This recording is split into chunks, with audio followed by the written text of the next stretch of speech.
Nubia's RedMagic has confirmed the announcement of RedMagic 10 Pro series smartphones in China on November 13th. No less than 3 devices, including a RedMagic 10 Pro, RedMagic 10 Pro Plus, and a top-tier RedMagic 10 Ultra model. Tipster Digital Chat Station has shared our first look at the 10 Ultra, which shows a complete redesign compared to last year's RedMagic 9 generation.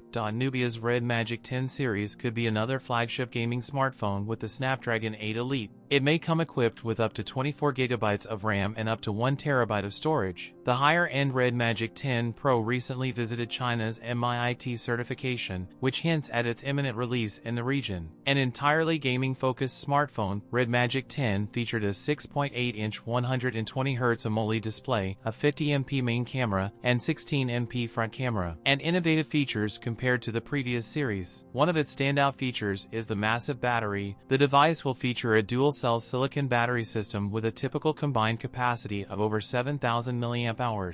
It is also expected to come with support for 100W fast charging. RedMagic 10 Pro and 10s Pro's official launch date has not yet been announced. The new models are expected to attract a lot of attention and set new standards in the smartphone market. That's it for today's video. If you enjoyed it, don't forget to like, comment, and subscribe for more content. Thanks for watching, and I'll see you in the next one.